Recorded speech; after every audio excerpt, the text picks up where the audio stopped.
All right, I'm excited about this review today, guys. Today we're going to look at a BenQ monitor. Now, I have reviewed a BenQ monitor on the channel before, but this one is a little bit different. And if you stick around, I'll show you why and why you can also add this one to your kit.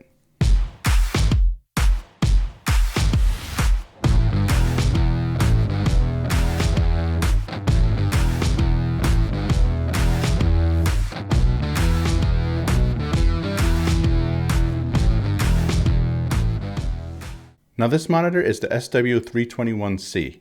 It's a 4K 32-inch monitor. It has 100% sRGB and Rec. 709. It has 99% Adobe RGB. It also has 95% of the DCI-P3, which is basically for the digital movie projection, so anything that you'd see in a theater. Now, of course, I do a lot of video editing and color grading, but I also do a lot of photography too. So something like this monitor is really beneficial, especially with its 99% Adobe RGB. On the side of the monitor, on the left-hand side, you have two USB ports, two USB 3.1, but you also have a card reader. And I just want to point out that this is one of the fastest card readers I've ever used. I actually have one in my computer too, but I was actually surprised. On the bottom, there's another USB 3.1 hub, and that's for USB upstream. There's also a USB Type-C port, which can actually be used for power delivery up to 60 watts. There's also a display port, and if you wanted to use HDMI like I'm doing now between my camera and the monitor, there's also two HDMI connections.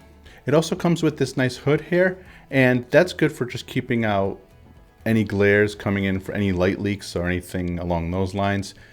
The monitor, for what it's worth, actually rejects a lot of the glare. If you shine a flashlight on it, it doesn't actually project a lot of light back. So that's just an added benefit of this particular monitor. But it's nice that they included this hood too, of course. They actually include two extra pieces. So that way, if you wanted to flip it vertical, you actually have to extend it a little bit. So they actually include that in the box also. Not only can you rotate it in a vertical portrait orientation, but the monitor also rotates 45 degrees in either direction. Attaching the hood is pretty straightforward. Obviously, it comes with instructions.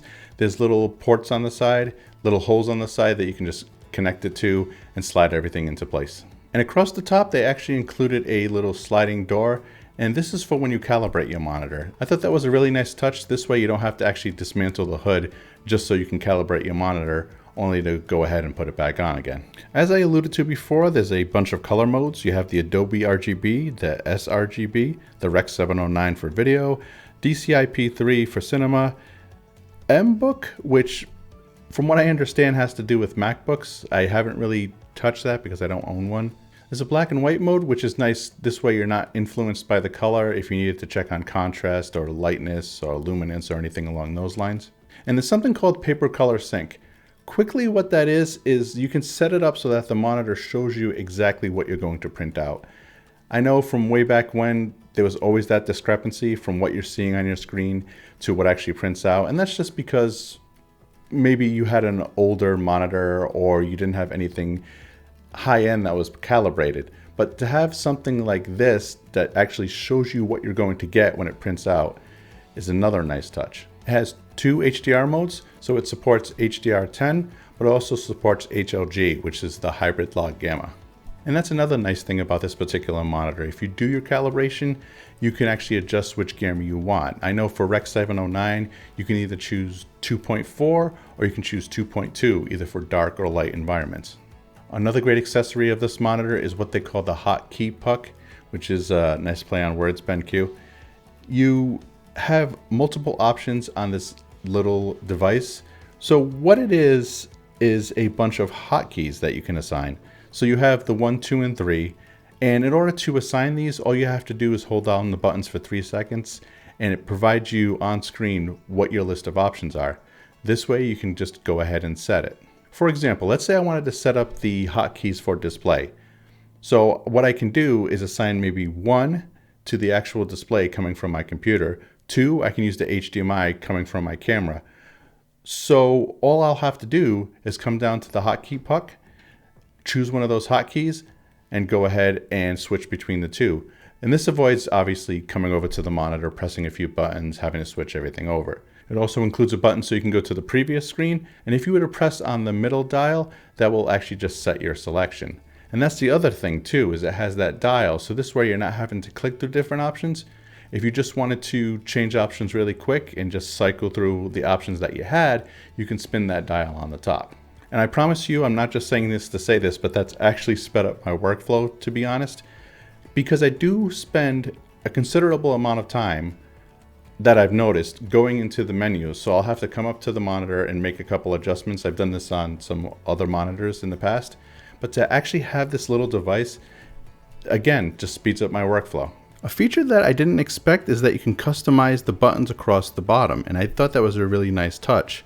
So in other words, if one particular button, let's say the one all the way to the left, is set to color gamut, if you wanted to, you could actually change that to brightness or something else.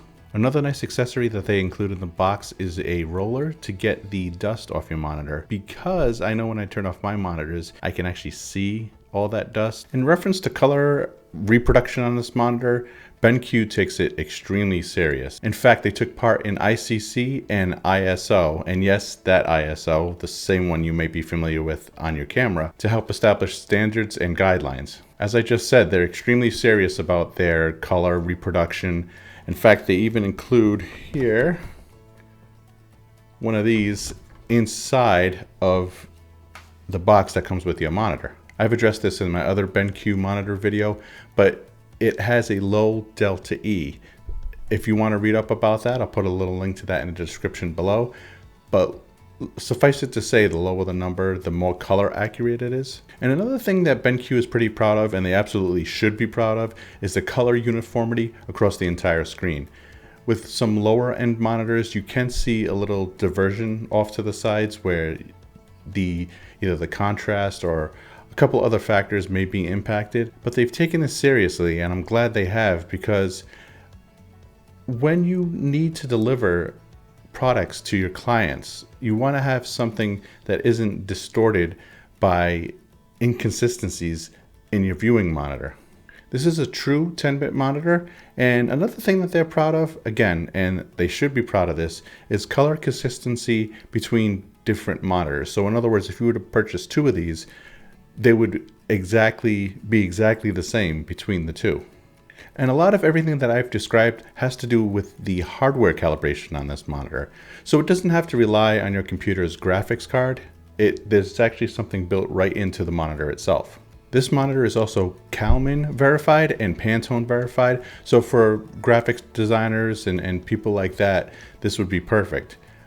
If you want to read up a little bit more about that, I'll put that in the description below. They've worked to be involved with the standards and be verified and validated, so you can trust that what you're seeing is what you're getting, and that BenQ stands by what they're delivering to us. Now, this particular monitor is a little different, as I mentioned before, obviously, to the 2700U that I reviewed on the channel. That one was sort of a jack of all trades in a way. It had a lot more options in the sense of you had animation mode, for example, but it had different color gamuts too. So it did have the 100% sRGB and the 100% Rec 709. However, the Adobe RGB did not match what this monitor has. And the same thing goes with the DCI-P3. So as far as color gamut goes, this monitor actually has a much broader range than that other monitor. For that reason, this one comes in a little bit more expensive than the P2700U, but this is an investment. Now, just to be clear, the 2700U, I still think that a price point to value, it's still an incredible buy. So to wrap it all up, if this is something that you're doing full time and you do a lot of video editing and you do a lot of photography, especially photography in this case, you should take a look at this monitor. And personally, coming from a person that uses these, I love the BenQ monitors. I have used other monitors in the past, and my personal opinion is that these are great. I can highly recommend them. As always, if you like what you saw here, please consider subscribing to the channel. I'd love to have you on board. Thanks for watching, and I'll see you guys in the next video.